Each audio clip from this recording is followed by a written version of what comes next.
Shut your eyes. Stop your ears. There are atrocities which, once perceived, infect us with complicity. Better not to see. Better not to know. Better to live in ignorance, believing it is just that you're one of the good ones, oblivious to the cruelty inflicted upon the unfortunate victims until your eyes are wrenched open and you are forced to see yourself as you really are. At the unseen hour.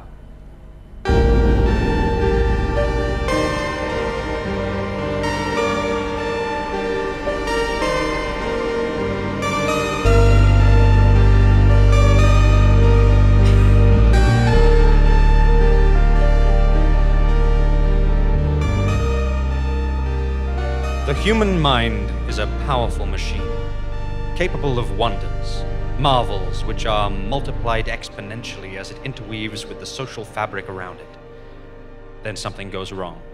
A bad connection which replicates. An abscess forms. The immaculate system begins to consume itself, to rot beneath the skin, and before any degree of health can be restored, the fetid boil must be lanced, and the disease exposed to plain view. A task which falls now to a pair of government agents, Imogen Perch and her tweed-clad partner, investigator 4th class, Rufus Strideforth. Ah, Perch and Strideforth, good. There's no time to lose. There's a killer at large. My goodness. That's wonderful news! I mean, you know, in that we're very keen to catch said killer. Okay. Yes. Well, this killer does some really creepy stuff. Great! Tell us, we agents of the Omnipresent Organization for Inquiry into Extraordinary Objects and Odd Occurrences, ooh, are afraid of nothing. He peels off his victim's skin. I am afraid of skin peeling. Well, you're going to get more afraid because your first stop is to interview the cannibal psychopath mastermind Albert Grick over at Metatron Home for the Criminally Insane. Here's the file. Go away, and now it's the end of the scene. Gosh, this is exciting. Yes, and we must have an awful lot of plot to get through the way she hurried us out.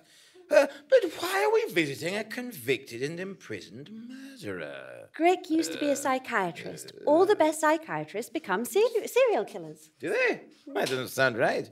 Yes, no one knows more about violent psychopaths than him.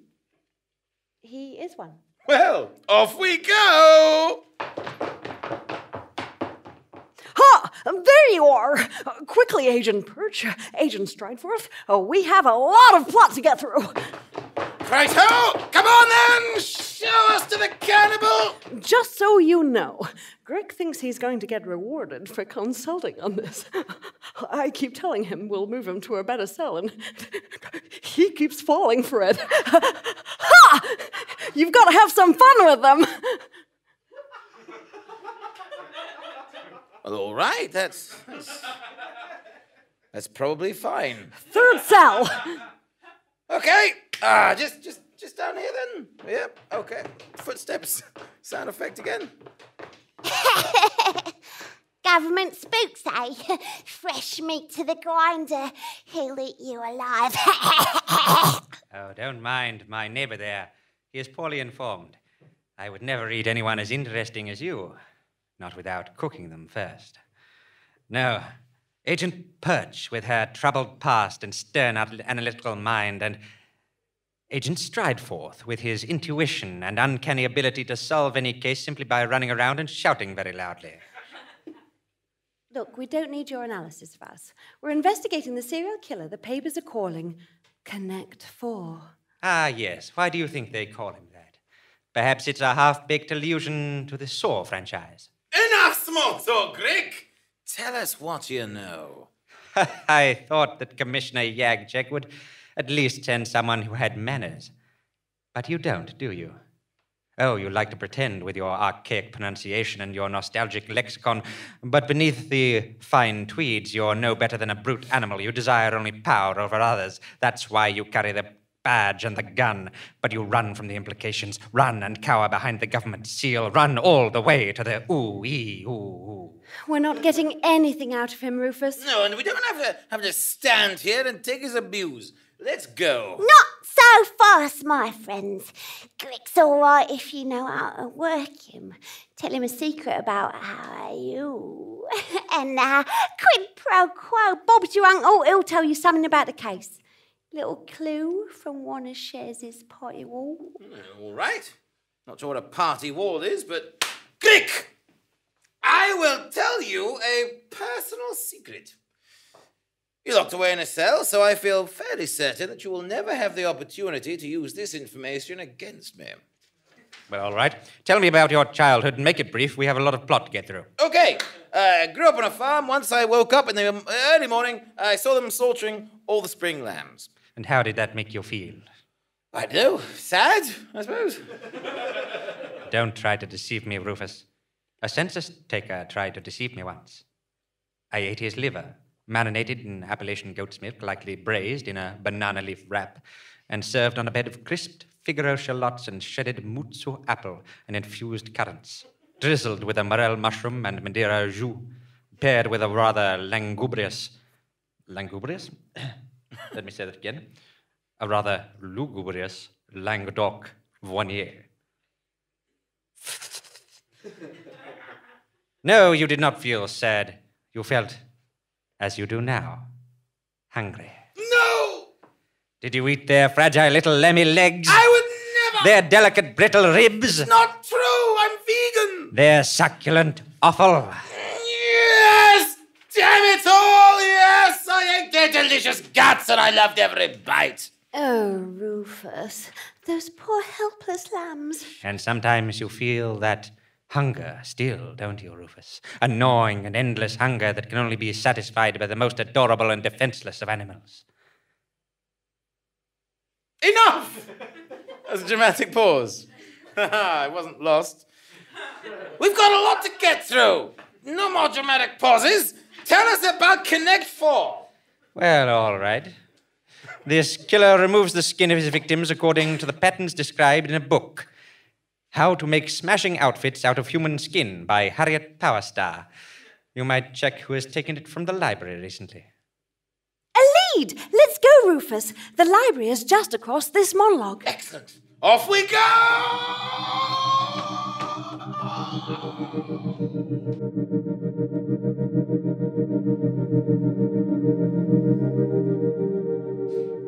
This is quite a lot like free therapy. Not that I've ever had therapy, but I imagine it's quite a bit like this. I mean, a podcast isn't exactly what I hoped for. No offence, but it's not exactly like a big Netflix documentary series, is it? I feel fairly sorry for all of you because this will creep in and take over and burn indelibly into your memory. I have to tell this tale, these details, loads. It's an image always in the back of my mind, but I'm immune to it now. As I'm required to tell you, I will go through it again, and this will be the last time I ever do it. This is the end. Unless I do get one of those lucrative Netflix Hollywood deals, then I suppose another few goes won't hurt. How funny.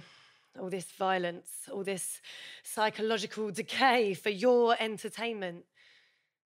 Society are the judge and jury of an incident. You choose to take part, yet we had no choice. Just two people. Just two people caught in the giddy, escalating storm of love and control. Look, I'm not saying this isn't his fault, but I swear it never started like this. I remember it was an audition where I, a gangly, awkward teenager, a green performer, pretty, yet ungainly as a doe-eyed deer on roller skates, on ice. He always said I was no good at similes and metaphors. Anyway, I was auditioning for some role in a Greek myth adaptation set in the modern day, which is the kind of thing so many up-and-coming directors think is so trendy now. To be honest with you, it all felt pretty shoehorned in. It was about PALLAS, the Titan God of Battle, which he naturally played the lead in. That's where the pattern started. The control, the scornful eye, the dressing down. But all, I was told, was to be taken in a constructive way, for the good of the play. over long Tesco meal deal lunches. I used to prefer Sainsbury's, but when they put all the good wraps and sandwiches outside of the meal deal, we boycotted them. Fuck Sainsbury's. Fuck them. Anyway, we bonded. Me always teasing him for having the same sad tuna and cucumber on malted bread sandwich. Never trust a tuna sandwich eater, my aunt used to say. She didn't, but I wish someone had warned me off. We dated, and over a number of weeks, I gave up things that could take years over the course of a relationship. My flats, my mates, my spirit. Dragged quickly into a dizzying tangle of love and sex and mind games. I lived with him and he consumed me. I was his actress. I was like his toy car that he could push and broom around, stopping me in a corner and leaving me there to rust. Sounds dramatic, doesn't it? I like to sound dramatic. He taught me that. Then, as soon as I'd get used to the rejection and resigned myself to the relationship falling apart, he'd scoop me up like I was an easily scoopable ice cream and he was the scoop. I'd melt in front of him every time. We would have good times. That was when he would keep me on his string. I remember once, we went to an exhibition and we were just so in love and inseparable the whole night. We were like two fish in a tank with a holiday food block in. What I mean is, we didn't need anyone else. That's still one of my fondest memories. At the end of the day, we looked out over the fading light, devouring the old gasworks. I was so content in his arms. He never laid a mark on me, but the scars in my mind and my confidence are heavier than carry around an elephant's trunk. Not heavy enough to stop you, but heavy enough that you consider stopping. That night in question, we were going to a fancy dress party. I was dressed as RuPaul. He was dressed as Henry VIII. We were just about to leave the flat when he turned on me. The same old put-downs, but this time it escalated further and he spat on me and called me weak. Despite me being in 8-inch heels with a massive, tall wig, I guess he didn't like me towering over him in his velvet fat suit. Imagine being spat on by another human, a lover, not in a sexual way, in an awful, degrading way. It was too much. I snapped. I crashed into him like a bull. He was a weak man with a slight frame. It was his mind that was powerful, not his body. We caught the corner of the bed on the way down. I hit him with a plate from yesterday's toast. Crumbs and crusts and porcelain flew. I pulled the clothes horse towards me to gain some separation. As he scrambled to grab my leg, he got tangled up in the frame of the thing and my clean underwear and T-shirts. He stuck his head through with his tricorn hat like Jack Nicholson in The Shining. If The Shining had been set in a laundrette and Jack Nicholson was one on his way to a fancy dress party dressed as a fat monarch. I turned around, trying to kick free around the kitchen. A mean feat in those heels. My wig wobbling atop my head, and I grabbed a frying pan. I swung as hard as I could. I expected a clang, like in a cartoon, but it was a dull thud. Blood fizzed up the walls and streamed down its Tudor face. Oh, I stood over him and I called him a scumbag. I looked at the pan.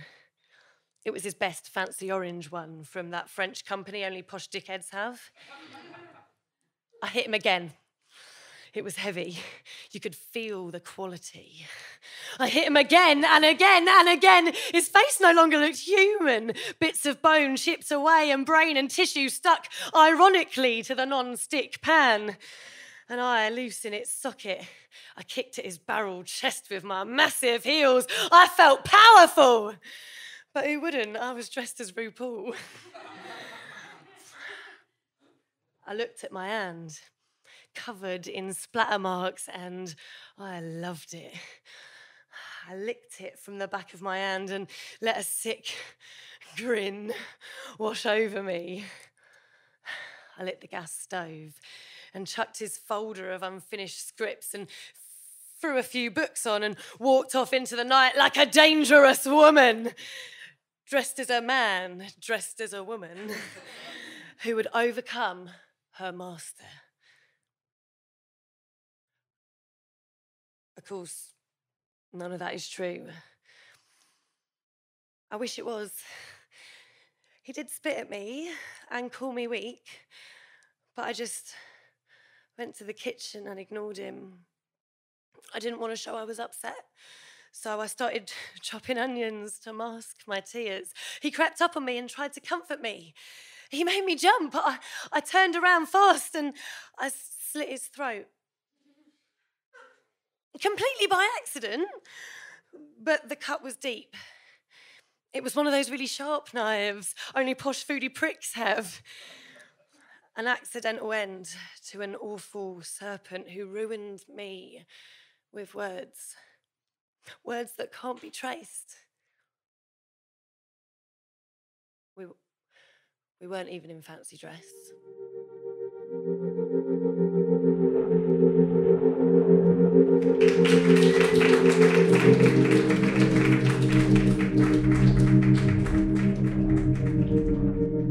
Now see here, librarian. We're important police types on the trail of a killer. Shh. You shh. We need to see who has borrowed the book, How to Make Smashing Outfits Out of Human Skin by Harriet Powerstar. Why didn't you say so? I was literally about to. Shh. Right, shh. Shh. Look, shh. Shh. Look here. Look, okay, fine. Look, borrowed by one Lawrence Sebastian Fawkes of 101 Ratflute Road. Thank you very much. Shh. You shh.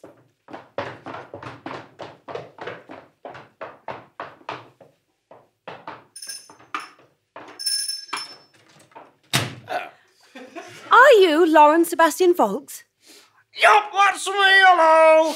A completely ordinary tailor and lepidopterist with no murderous tendencies nor deep-seated urgencies to mutilate innocent old ladies, quietly living in the privacy of my completely normal home with no horror pit in the back room and no unspeakable acts of violence and depravity occurring behind the closed doors. It's just a little bit about me there, in case you were wondering. Tim? Well, it looks like this is a dead end, Imogen. Let's go. Do you mind if we come in, sir? What? Want to say no, but can't think of a good reason why not. In you come! Thank you. Did you borrow a book about making clothes out of human skin? Oh, no, don't know what you're talking about. Help me. I'm in a well. Just ignore that. The book is called How to Make Smashing Outfits Out of Human Skin by Harriet Powerstar. Oh, wait, is it a great big fat book? Well, it is a significant tome, you say? Yes. I'd like to get out of this well. Excuse me for a moment. It puts the lotion on its skin or else it gets the hose again. Oh, lovely. I could do with a bit of lotion. My hands are very dry. You don't have someone back there, do you, sir? No, but all the same, don't go in there. I'm going in there. It's a torture room. Arrest him, Strideforth. You can't catch me. I'm God of my own little world. Ha-ha, my will is law. Die, pesky government agents. Oh, yeah? Well, it's too bad for you. I've got a gun. You're dead now, aren't you? Yeah. I've been killed. Yep. This is distressing, and I do not understand why or how it has happened. Yeah. Good work, Rufus. Now come and help me get this lady out of the well. Oh, no, that's all right. I've normalised it. I now expect no more out of life than to be held captive in a well and tortured in my own filth. What? But you're free now. Bloody moron. We've killed your captor. Yes, But as he learned from his instructor, Dr. Grick, the only true freedom can be achieved by murderous cannibals, as he, Grick, will demonstrate by escaping from Madhouse. The rest of us are all in filthy murder holes, literally or metaphorically, and better the filthy murder hole you know than the filthy murder hole you don't. I'll just stay here and slowly starve to death if it's all the same to you. Grick's planning an escape! Oh no! Also, that's a terrible worldview. Quickly, Imogen! Back to the Institute! There's a shortcut through subversive interdisciplinarian Len Blanco!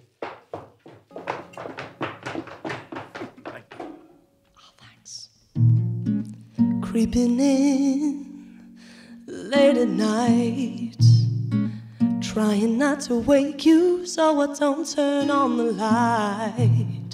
I can just about hear you breathing, so sweet and so soft. And I know that people don't think it's cool, but I love that you sleep in socks. Baby, baby, baby, baby, baby is the word for a very small child. Baby, baby, baby, baby, baby is the kind of person who will vomit on you and then smile, yeah. Baby, baby, baby, baby is a sinister name for a lover, don't you think? Think about it. Maybe, maybe, maybe, maybe we could relegate it to that adult baby nappy wearing kink. Now I've got a lover and I love her. I want to keep her smiling, well fed, warm and safe. You know I get it, no judgment, but when it comes to names, there are certain important distinctions to make. The last thing that I want to do is infantilize the person I make love to. It's so problematic on at least 2 levels. We can't afford to get those babies confused. Baby, baby, baby, baby, baby is the word for a very small child. Very, very, very, very small. Baby, baby, baby, baby, baby is the kind of person who will vomit on you and then have the fucking audacity to smile. Baby, baby, baby, baby, baby is a sinister name for a lover, don't you think? Maybe, maybe, maybe we could relegate it to the adult baby nappy wearing king. Now I'm not innocent, no, like a child with no faults. The word baby has slipped from my mouth when addressing a full-grown adult. I take a look at my past, my dark, dark past. What kind of example was I setting? Collectively as a society, oh, we keep on forgetting that baby, baby, baby, baby, baby is the word for a very small child, the smallest kind of child that you can get. Baby, baby, baby, baby, baby is the kind of person who will vomit on you, have the audacity to smile, or is it when it's hard to tell? Baby, baby, baby is a sinister name for a lover, don't you think? Take a second to think. Baby, baby, baby, baby, baby, maybe we're on the brink. Maybe we're on the brink of a change. Smells like we might be in need of a baby change. Yeah, this baby thing is really is starting to stink. Sing it with me, children. Might be on the brink of a baby change. Smells like we need a change. Yeah. Quickly, Imogen! We have to stop the cannibal doctor! Yes, Rufus. Apparently we still have some plot to get through. Oh, here we are. The Institute looks quiet. Perhaps we made it in time to stop him. Where's Dr. Kent? There's no time! Let's just get to Greg's cell. Gasp! Oh, dear. Well, we found Dr. Kent. What's happened to him? I have so many regrets. It's really horrible. He's eaten himself. But why? Why indeed, Imogen? Greg! Where are you? Why, I'm right here, in my cell. Where else should I be? Oh my, the adorable character in the next cell has also auto-cannibalized. Yes, Featherstone was awfully talkative when you were here last. So I had a conversation with him and convinced him of a few fundamental truths. Just as I did that poor excuse for a psychiatrist, Dr. Kent. All the best psychiatrists are serial killers. Suppose you were right. He got inside their heads, Rufus. We should go while we can. Nonsense! No, Greg is locked away in a cell here. We're perfectly safe, you and I, in spite of all the evidence to the contrary. That's right. What harm could a poor incarcerated psychopath ingenious possibly do? He has clearly manipulated everyone he has come into contact with into mutilating themselves. He is playing mind games that coax his victims into abhorrent acts of degradation and self-abuse for his own pleasure and amusement. You're right. We should run away. Yes, run. And leave me to effect my escape. Yes, perfect. Let's run away and pretend he'd escaped when we got here. We can say we didn't know what he was up to, it was too late, and then we'll just hope we never run into him again. Okay, off we go then! Run away! Imogen, why aren't you fleeing with me? We can't, Rufus. Well, not with that attitude. You've completely lost me. I'm sorry, but someone has to stand up to these bullies, or nothing will ever change. We're agents of the Omnipresent Organization for Inquiry into Extraordinary Objects and Odd Occurrences. Ooh-wee-yo-woo, damn it! That stands for something. Yeah, it stands for the Omnipresent Organization for Inquiry into The principal. Oh. So, what are you going to do?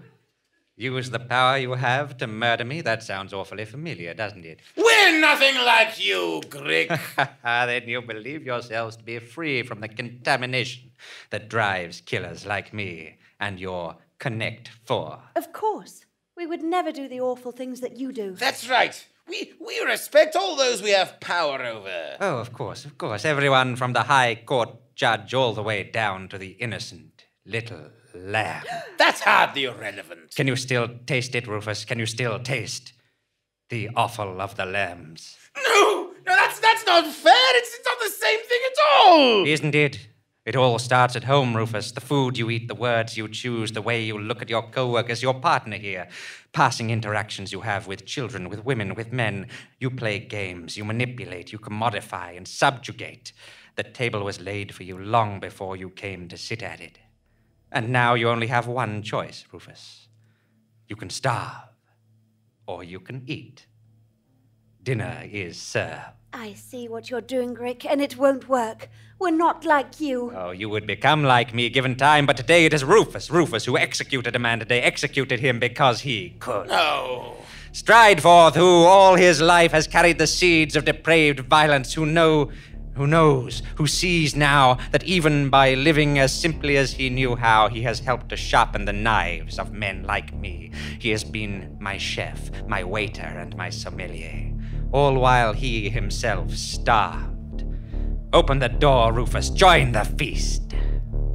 My God. He's right. It makes no difference. We're all cannibals already. No, Rufus, there's hope for humanity. Not while Not while we're alive! Not while I'm alive! Yes! Ha ha! Free at last! Let our banquet begin!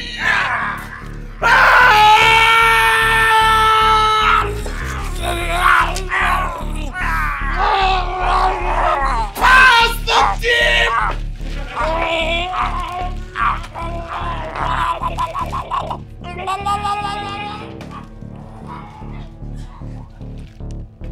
And so, driven into a ravenous frenzy, Strideforth gives up hope of redemption and loses himself to an evil that he is convinced was woven into his most basic substance. A substance which, mingled with the flesh of friend and foe alike, is swiftly swallowed and digested. And you too, dear listeners, must swallow and digest our story. We trust it will not make you too sick to join us again for the next unseen hour.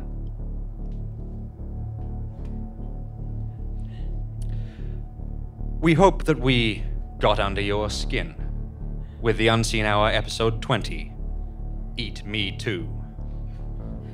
The Unseen Hour is recorded live every month at the Rosemary Branch Theatre, courtesy of Unattended Items. Check unseenhour.com for upcoming shows at both the Rosemary Branch Theatre and Vault Festival. It was performed enormously by Brice, Stratford, Joey Timmins, and James Carney, and featured a monologue written by Joey Page and performed by Janina Smith. The musical guest was Len Blanco. Theme music by The Unrecorded. The Unseen Hour is an Unseen Things production created, written, and produced by James Carney. And the podcast is produced, accidentally, by Andy Goddard. Are you hungry? Hungry to support The Unseen Hour? You can. We have a Patreon at patreon.com/unseenhour. Or it would be hugely appreciated if you would rate and review us on iTunes or your podcast app. It helps new listeners find and consume the show. Vault Festival in Waterloo is coming up. In February, we'll be premiering a new play called The Thing That Came to Dinner. It will be quite charming until the killing begins. And in March, 2 new episodes of The Unseen Hour. Here or there, we all look forward to seeing you again at The Unseen Hour.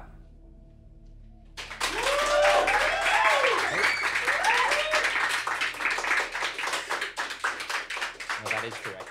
I thought that one went quite well. I was very happy with Thank you, everyone. the re-record. I don't And let's believe hear it for our anything guests. you say